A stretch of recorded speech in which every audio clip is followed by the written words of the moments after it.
Set Phasers, a highly illogical Star Trek podcast.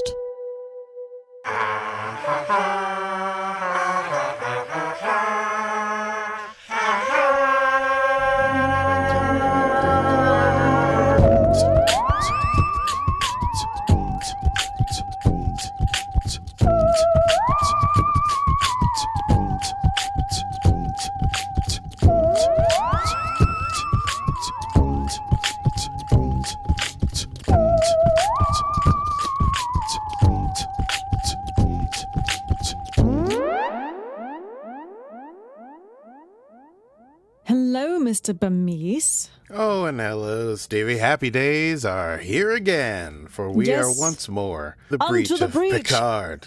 Unto the Oh, breach. we're such nerds. Yeah, well, listen, hey, we're classy. We have classical educations. Between us, we have one classical education, I think. We define classical education like Latin. Yeah, we got like a little Latin, a little Arabic, some Shakespeare quotes, vague mathematics, technical specifications, musicality. We're Yes. we are like, I don't know, how would you define the Renaissance? Like in parts of Leonardo da Vinci. I think we're approaching the higher end on a da Vinci scale of 1 to 10. Together, we're We're probably like a an Renaissance 8.5. person. Together we can Yes. get to like number 8, maybe? I would go to 8. I would say at Okay. least 8 in terms of Yeah. Renaissance. I can't draw or paint or anything cool like that. Can you? A little, yeah. Great. That's all we need. Bit arty. You Yeah, can. you're You're arty. the more musical of the two of us. We Can do a both little have poetry. Yep. We've got the Shakespeare background, the literature. I speak a bit of Italian these days. Oh, buonasera. That's all I know how to say. I don't know. Un bicchiere di agua, per favore. You'd like something of water, please? I would like a glass of water, please. A glass of water, please. Un bicchiere. Un bicchiere. Sounds like a biscuit, doesn't it? Wow. Okay. This is a new way to start our show. Yeah. A little tutorial in Romance languages. Full disclosure, I'm going to Italy in September, so I'm learning on Duolingo. Oh, that's And- wonderful. Yes. Fun fact, you can learn Klingon on Duolingo. And I might. Honestly, I think about it every day. Okay, hey everybody, welcome into the show. This is Set Phasers, a highly illogical Star Trek podcast. Today's stardate is Stardate 236326.3. and we're discussing Picard, Season 3, Episode 6, The Bounty. A crazy episode. I mean, they're only going to get wilder and wilder and wilder. I should hope so. They started out pretty smooth. They had a lot of good, fun hijinks. This one had hijinks, adventure, plot moves forward, some very funny moments, some very sweet moments. I definitely welled up once or twice watching this episode. I enjoyed the awkward hugs. Oh, the hogs were amazing. I love an awkward hug. I mean, it's the only hug I'm really good at, so I love an awkward hug. And I have to imagine actors, they probably hug not awkward all the time, so it's truly a feat. When you see them, I've watched a few clips of the Ready Room, and I've seen how they're like just so like huggy, touchy, so easy, physical. What do you call it? Physical. What do you call it? Interactions. There's a word I'm looking for. It's emotion or something. I don't know. They're able to display their emotions physically pretty easily. So to be awkward is got to be pretty exciting. Anyway, before we get into all that, we got to do a little bit of business and pay those light bills. Absolutely. Do you want to be a patron of ours? Do you want to join us and be bold and go where no Star Trek fan has gone before? Then join us on our Patreon channel, patreon.com/setphasers. You can join us for watch parties. We're going to be doing an old school 3, 2, 1, go, hit play style watch party today. So you're possibly a little bit late for that. But if you wanted to join us for another watch party, we would welcome you with open arms, as we would for our Zoom hangs that we do. You get early access to all of our episodes. You get to watch our episodes as they happen. That's an exclusive for our patrons. So do join us at patreon.com/setphasers now. 2 things to say about that. 1, you get to watch live, which means you get to see all the crazy things we get into. And 2, we said open arms, and all I could think of was, and now I come to you with open arms. Okay, great. I'm glad We that... would I say. Who sang that again? Is that Celine Dion? I didn't know if that translated across the pond. Yeah. Was that a big hit Was there, that too? Celine? To Yeah. be fair, at the time I wasn't living in the UK, but I think she's international. You're right. What was I even thinking? And that was around the time the Titanic theme came out, so I would think so. I think that's fair. Oh, interesting. Should we get to run it down? Probably. Let's do that instead. It's time to run it down. Can you run it down for me? Talk about Picard now. Run it down for me.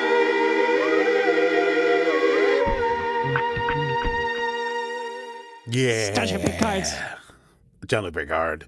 Listen, you know the Titan's on the run. They've been on the run now, not only from the Federation, but also from, as we discover in this opening, Vadic is still alive. The Shrike still exists, and they've been chasing the Titan, but the Titan's been dropping decoy transponders, which everyone keeps flocking to. So they've been staying ahead of both of their pursuers, but we get to see that Vadic is still alive and is extremely frustrated and is yelling at their crew and makes mention of their changeling brothers and sisters who have to keep their faces on until the day that they succeed in taking down the Federation. And also a weird moment where, it's mentioned that the Frontier Day is only 72 hours away, so something big is supposed to happen on Frontier Day when all the ships are together. And actually there is a moment where the helm officer tries to mutiny on Vadic, and Vadic just turns to one of her assistants and has that person vaporized. Vadic is on the hunt and says, "We'll stop at nothing now to find Picard, and we will destroy his life." Very, very Khan-esque monologuing, literally chewing her cigar and marching around her smoky, darkened bridge. Meanwhile, we found out maybe the source of Jack's weird visions, irritability, and aggressiveness. He has been diagnosed by his mom with Irumodic syndrome, which is something he inherited from Jean-Luc Picard. Oh, just saying that reminded me that I feel like I always thought that Q called Jean-Luc Picard, but I guess he always calls him Jean-Luc. But Vadic does call him Picard. Yes, I knew you were going to enjoy that. I was going to bring that up today, but you got there. Find me Picard. Okay, so, yes, Jack has Irumodic syndrome. Picard goes to talk to him at the 10 Forward Avenue holodeck program. They have a little drink. Jack is swallowing, and he says, I could just be broken, or I could be like those Japanese teacups. I don't know if people know about that thing, but when there's I don't know how often or frequent it is, but I recently almost read an article about how when these beautiful Japanese teacups break, when they put them back together, instead of using glue, they use gold. So they put back together all their cracks. So they have that conversation. Jack's sort of like, hey, I got many decades yet to live, and who knows what's going to happen with my mind. He storms off. Picard finishes up his drink, and then Seven calls to say that they have arrived. Who is they? Air quotes. None other than Worf and Raffi Musiker, who beam in. Remember, we saw them at the end of the last episode. Worf says it's been 11 years, 5 months, and 4 days since last he and Picard were together. It's good to see everybody, including Riker, who doesn't really understand this new pacifist Worf, but is still glad to see him. A little bit of an issue when Worf refers to the Chateau Picard bottle that Picard sends him every year as a tart, like ale or something. He's like, it's quite tart. I guess it's got nothing on blood wine. Meanwhile, they go into a meeting, and Shaw is present at that meeting in the meeting room, and Worf explains the whole thing with the changelings and the things that we know from the last episode. They've infiltrated Starfleet, and they stole what I call the worm anus technology from Daystrom, but that was a cover-up to show what they truly had stolen, which no one knows, and they have to go to the Daystrom Institute station, which is different than the Daystrom Institute, which is on Earth. Daystrom Stations, where apparently they keep all the weird, strange, curious weaponry and other weird things when we get there. So, what we saw when Vadic was flying around in the Shrike, and we saw a flash of the Daystrom Institute. What did we see exactly if there's the Daystrom Institute station? I'm all confused about where things are with regard to Daystrom. I don't know that there was always a Daystrom station, but I'm guessing because Daystrom Institute is on Earth, it just wouldn't make sense for them to have been able to infiltrate Daystrom Institute, and that's where there's a lot of scientists. But this Daystrom station is just a floating space station with a lot of terrifying technology on it. Okay, so what Vadic had was the weapon from Daystrom. The station. Okay, and that's why it said Daystrom Institute on it.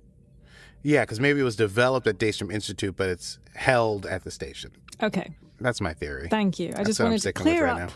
all of because there's like 3 locations, and I'm like, where is this one thing that's going in 3 different places? Where's the thing? It's just more fun when you have to have hijinks and breaking into things to have a cool space station that's all creepy and dark, like Alien or something. They have to go to Daystrom Station. They have a key that they got from the Vulcan warlord / gangster Kryn, and Picard asks for volunteers, and the volunteers are Worf, Raffi, and Riker, who are going to go down to Daystrom Station. Titan warps in, beams them down, is able to get past the port inhibitor technology, again, maybe with something that Ro had, and they get there and they're able to put the key in before the system takes them down or notifies anyone. But once they're on, 2 ships from the Federation do beam in, and it is Sidney LaForge who's at the helm of the Titan, who recognizes that these are Echelon class ships, so they can't fight because they have traceable payloads. So if the Titan were to get hit, it would be so much easier to track. So the key only works for 1 hour. Titan has to run away. They say they'll be back in an hour. Picard says he has a great idea. Meanwhile, Riker, Worf, and Raffi are exploring Daystrom Station. They see a lot of crazy, interesting things, which I assume will be in Easter eggs, because I only noticed 1 or 2, but I bet there's 3 or 4 if I looked very closely. Riker tries to tease Worf, and Worf is unamused because he's seriously a pacifist now. There's a holographic crow, and then my goose flesh bumped out on my arms as I saw it, for I knew this would be the moment we have spoken of since episode 1. There's music. I guess Riker has perfect pitch because he's F sharp. And I was pretty positive his pitch was completely off. Yeah, I have no idea. I didn't check it, and I don't have perfect pitch. But why would they be off? You think they would make sure I don't know. I just felt there was a difference between the footage versus the way he did it. I was like, oh, they're in different pitches. It was weird. He was like, F sharp, A and C sharp. What? There's no A sharp. Still playing that trombone, I guess. So the lights go out, and as they make their way through the ship, they are confronted by a man in period dress with a top hat and a pistol, and it's none other than Professor Moriarty, who holds a gun on them and calls them old friends, or something like that. Meanwhile, the Titan heads to the Fleet Museum on encircling Athen Prime. They go to hide their ship among the relics, thinking this is a good place to hide, and they are hailed by the leader of the Fleet Museum, the person who directs it, none other than Commodore Geordi LaForge, with his new silver fox look. And LaForge is, you gotta turn off all your systems, and he beams aboard with his daughter Alondra, played by, I am pretty sure, his actual daughter. Micah Burton. Yeah, Michael Burton, because she does a bunch of D&D stuff. And cosplay, if I'm not mistaken. Anyway. I think she hosted something for a Star Trek Day a few years ago. Yes. So she shouldn't be Wasn't unfamiliar. she on a red carpet? Red carpet. Wasn't she doing cutaways with somebody? Can't remember. It wasn't the Ready Room, I don't think. Yeah. She was certainly interviewing people. Yeah, it was Star Trek Day, but it wasn't Ready Room. It was Yeah, it was during the pandemic, and she was interviewing folk. I forget quite why. Yes. It was nice to see Micah Burton playing her actual father's daughter and sister to Sydney. Apparently, Alondra seems to be more in the Geordi engineering brain kind of type, and so is hanging out there on the ship. Anyway, so Geordi comes along. The awkward hugs that we mentioned earlier occur as Geordi is confused as to whether he should shake his hand or whatever, because obviously Geordi and Alondra know that Picard is public enemy number 1. And then LaForge says, Picard, we got to talk, and they walk off, and then Jack and Sydney bond over the air quotes warm greetings that they have had with their fathers, something they have in common. Oh, we got something in common. It's not a song, but it seems like the right vibe. Geordi and Picard talk, and Picard is trying to sell Geordi on coming along on this adventure, helping them disguise their transponder, yada yada. And Geordi he won't do it because he wants to protect his family, and so he resists Picard's plan. He's like, when we were young and I ran into danger with you, it didn't matter to me, but now I have my family and I can't help. And also, I can't make new transponder signal for you because all the new Starfleet ships are fully integrated, meaning that they can talk to each other over distance. So the Titan, not being so, is a beacon, which then leads Picard to realize, oh, that's how they've been able to track us when we showed up at Daystrom Station, and so on and so forth. Meanwhile, on Daystrom Station, the two ships that showed up, the USS Sternbach and the Cole, they have security officers doing a sweep of the station looking for the intruders that might be down there. The team pinned down by Moriarty, who is shooting at them and saying oblique things to them, and the music is still playing. And then Riker recognizes the music after putting it together with his perfect pitch. He's like, oh, yes, this is a song I once taught Data when I first arrived on the Enterprise and got into the holodeck, and Data was sitting in a tree. Something that was mentioned at Data's funeral in the final Star Trek Nemesis. It was an encounter at Farpoint, Part 1. Yes, it was. That happened at Encounter at Farpoint, and they threw back that footage. I always love they throw back to young Riker footage, and he's got that dimpled chin, and he's martial arts master. Riker. Anyway, he taught Data. Pop Goes the Weasel. He sings the end of that. Moriarty recognizes it, calls it marvelous. Yes, that's how we started our session together. Stevie's been whistling that and won't stop. Can't stop, won't stop.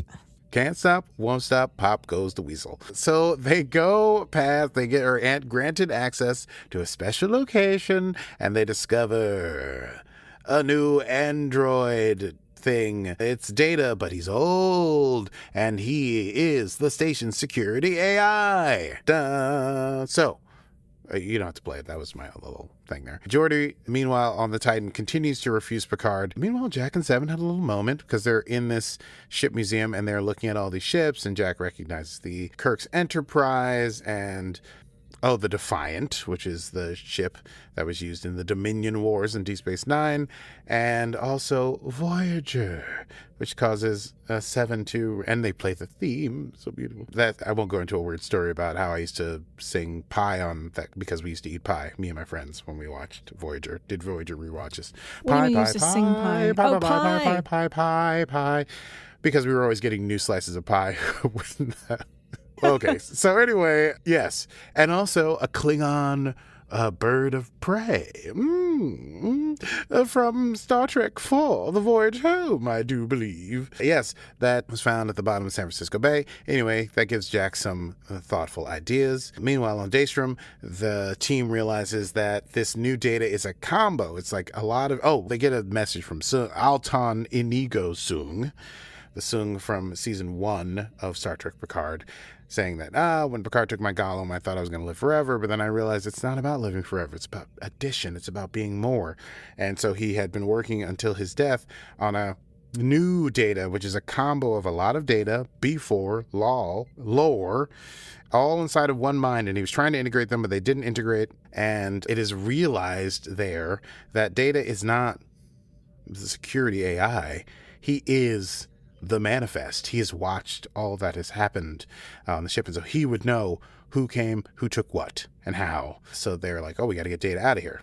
Meanwhile, Sydney confronts her father on the Titan, and she's like, why won't you help us? And he's like, family. And she's like, you told me that a ship's crew is family. I learned that from you. And she storms out. And then Jack and Alondra and Sydney are standing outside the doors, and Jack's, yeah, it's too bad that your dad won't help us. How would you feel about doing a little bit of, quote, minor larceny to help the ship? And the LaForge siblings seem down. There is a moment where Geordi's about to leave a little bit later, and we get a delightful scene. I gotta say, once again, the broadness of Shaw's character really shines through in these episodes. He really started as a taciturn, complete asshat. Then you find out he's a grease monkey from Chicago or something like that? Anyway, he's a complete fanboy of Geordi and does such a great job of doing that. I had to watch it twice. It was so good. When Geordi compliments his ship. Anyway, that was a very fun moment. But as they're having that moment and Geordi's about to leave, the Titan experiences a bunch of electromagnetic bursts as part of the ship go in and out of the visual spectrum.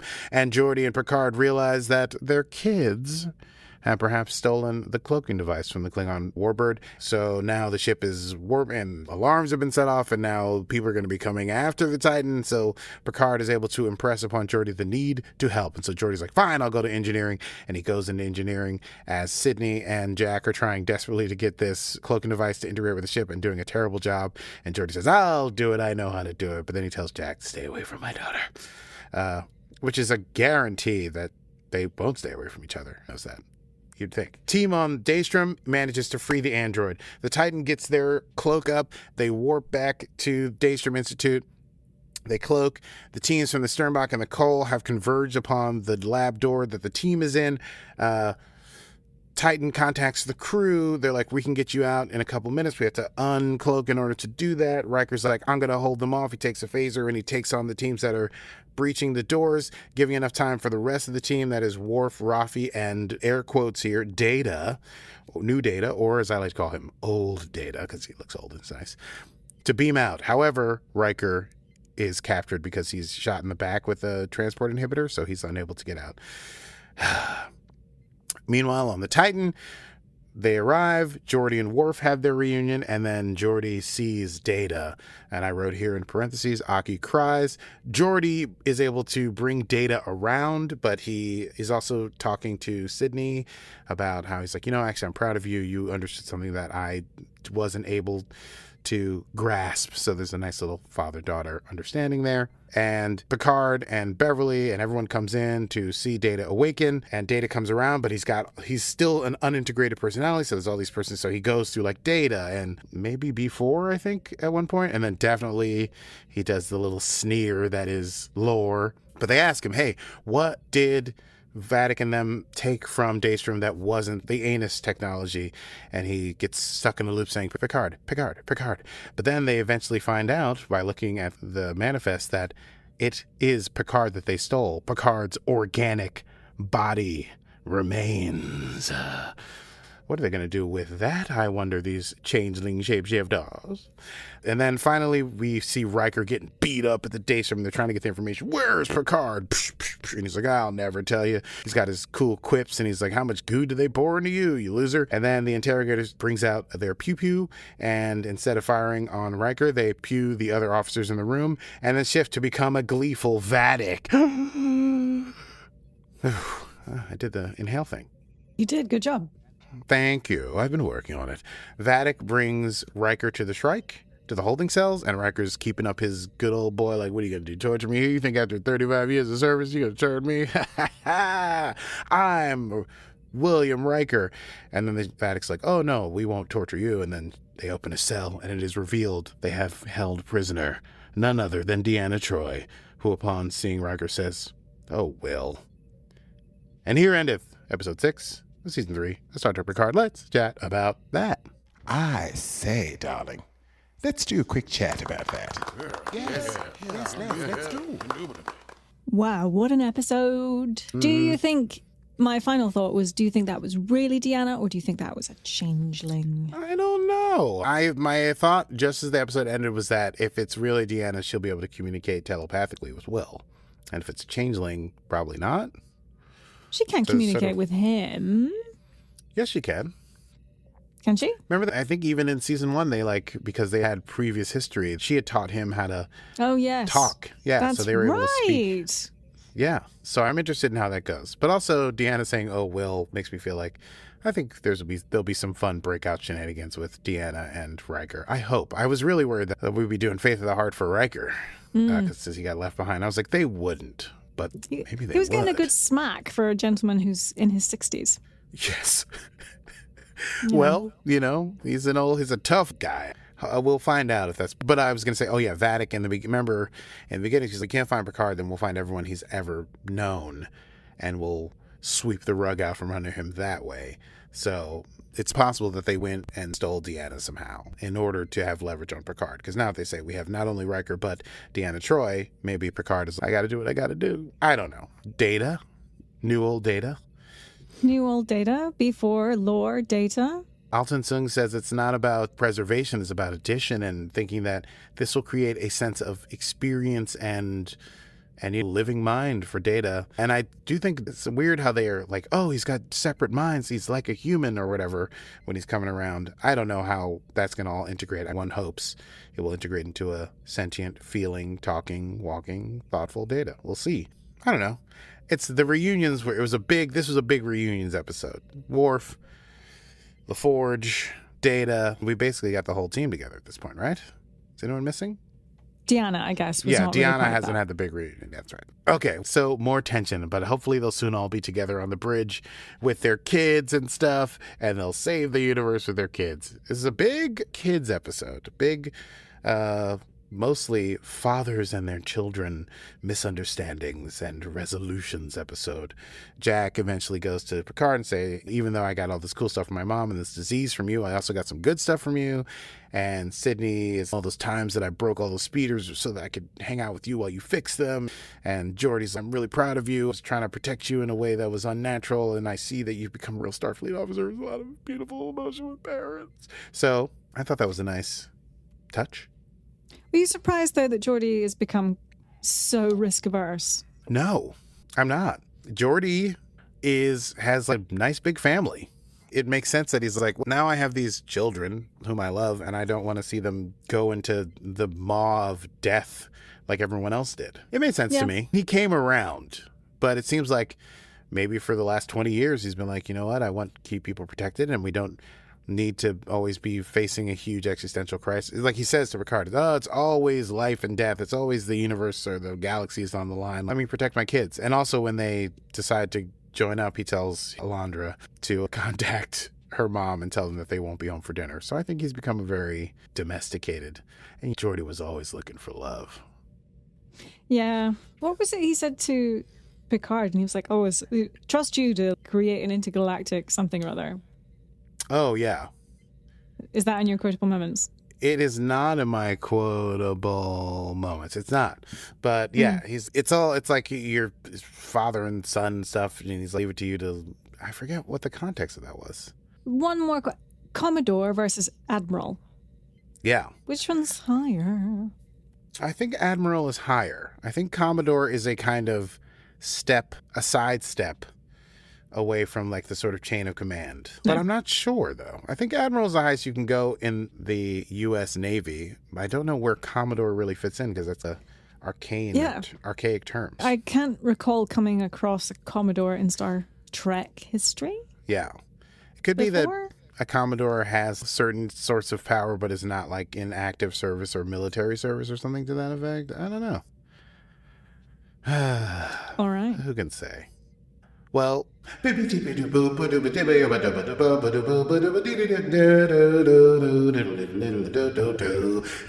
and welcome back to the Set Phasers Desk. We go immediately to Easter eggs. Stevie, hello, how's it going out there?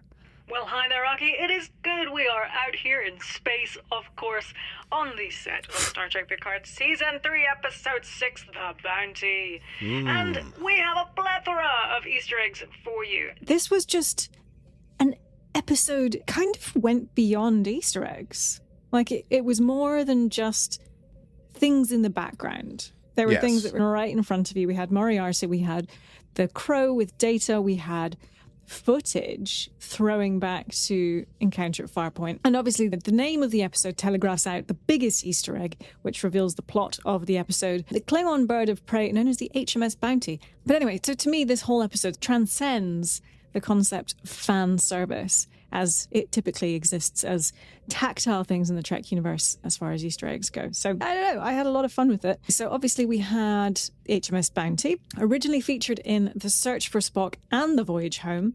Of course, when Kirk and the crew stole this bird of prey in The Search for Spock, it wasn't yet called Bounty.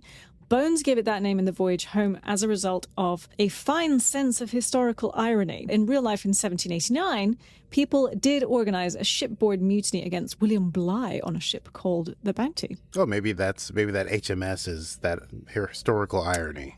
There you go. Jack's Captain Kirk fandom. We had two fanboys in this episode, Captain Shaw and Jack for Captain Kirk, which is quite funny if you think about it, because growing up, us TNG fans were obviously thinking that Picard was the best captain.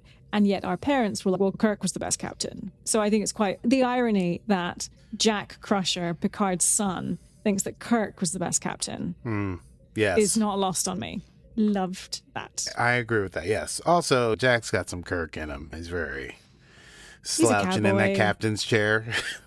Yes, 100%. So that was quite fun. Okay, Kirk's body on the Daystrom Station, obviously. So when Riker and Worf enter the Hall of Easter... It's literally a Hall of Easter eggs. It is a Hall of Easter eggs, yes. Yeah. Including another version of the Genesis device and a genetically modified attack tribble. That was quite a moment. I did enjoy that. That was very weird to me. I was like, ah! Yes. We do get a shot of Kirk's remains, which actually I missed, so I need to go back and watch that again. Did you see it? Yeah, glance. I think I was too much of everything that we were seeing, and the Genesis device was like a big one for me, because I was like, oh, I recognize the Genesis device. Yes, we see his remains, but I didn't really see them. Yeah. Now, this means that Section 31 literally dug up Kirk's dead body on Viridian 3 after Picard buried him there at the end of Star Trek Generation. That's what it must mean. It must, yeah.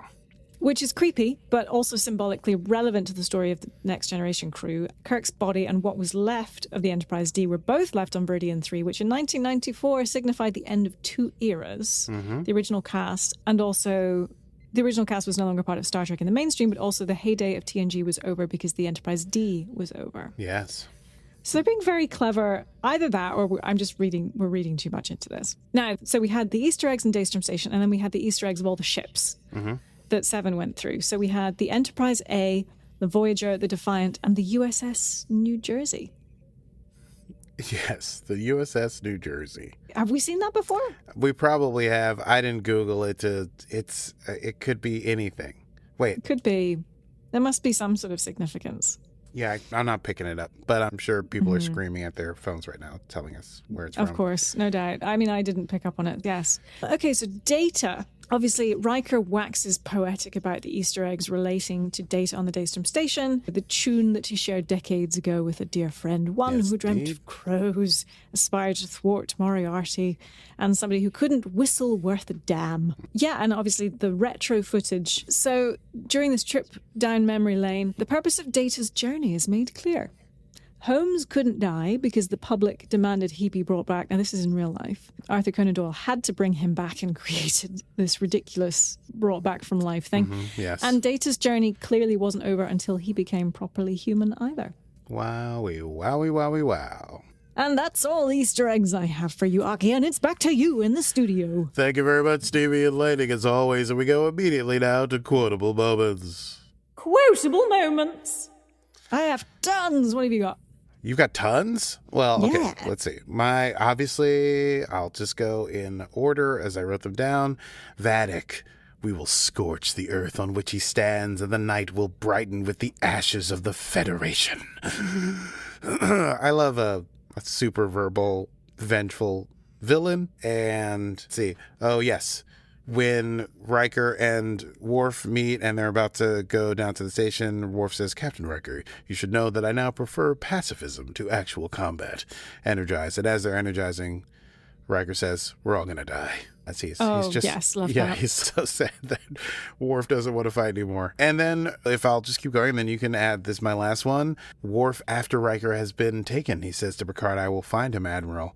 I will bring William Riker home, and fearful be the god or man or beast that stands in my way. Very Greek. So I Greek, guess. I don't yes. know. I've got, I think, my absolute favourites. I'm going to start with this. Worf. I have gone into battle with lovers countless times. It can be therapeutic. 7. I'm not going.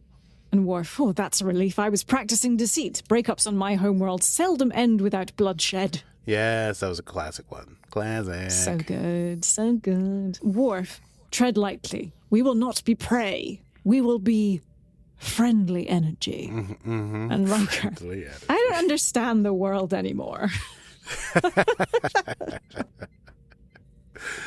That was so very good. Oh, let's see. Raffi, Jean-Luc, you're never going to believe this, but this Klingon, he's been meditating. And Worf goes, the most advantageous battle stance is being one with oneself. Beautiful. I Riker, love that one. yeah, but then Riker's like, whoa, seriously? Yeah. And Worf's like, I just said it. Just their little like barbs between each other. Yes. And then when they're walking through Daystrom Institute and he laughs when Worf gets a bit of a fright from the Tribble, he makes a comment and he said, "What happened to you? You used to poke back." Oh, Riker lost his good friend. He always picked Worf for those away missions because he liked him. Yes. But what was it Worf said? He said something like, "And I see you haven't changed. You still find humor in others, discomfort and comfort in others, something." Yes. Humor in others just... Wait, no. Something like that. Humor in others just comfort and something before Comfort that. and- It was like you still find something in it and humor in others discomfort. It was. It was a good Poetic line. turn of phrase. But then, after Riker's been taken, Worf is like, all bets are off. Fearful be the god or man or beast. Maybe, I think, come the end of the series, they'll return to barbs. Back to back. Their barbed remarks. Fighting changelings or something. Obviously, Worf still fights. He threw down to save Raffi. Chop that guy's head off.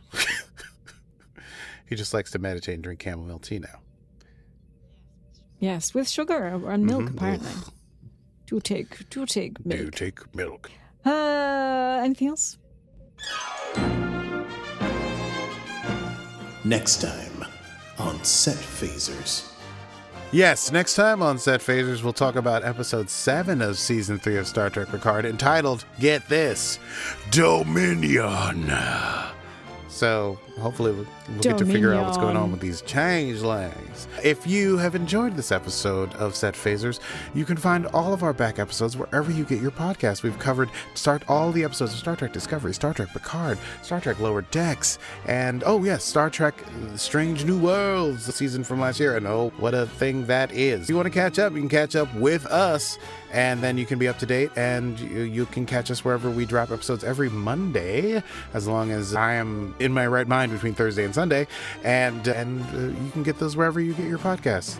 And you can also you could what do you do the thing you not rate, you can leave a review, a comment, review, I don't know what it's called. You just or share with a friend. Share with a friend. If you have nerdy friends, do that. Just your Star Trek friend, be like, hey, have you checked out this podcast? Pretty sweet. It's fun. And of course, if you want to join us on our mission and go with us where nerds go, then join us on patreon.com/setphasers for Zoom hangs, watch parties, exclusives, behind the scenes, and more at patreon.com/setphasers. Yes, indeed. And you can find us on Instagram and Facebook with Set Phasers Podcast. Meme game strong. So strong, in fact, that people are stealing from us without giving us credit. By us, I mean stealing. They are. Yeah. I know. I called them out on it, and they actually finally tagged me. Oh, that's nice. Okay, cool. Thanks. All right. Steelers. Anyway, that's it from us. Until next time, I am Stevie Manns. And I, too, have a knack for poetic drive-by observations. And this has been Set Phasers, a highly illogical Star Trek podcast. Computer! End program.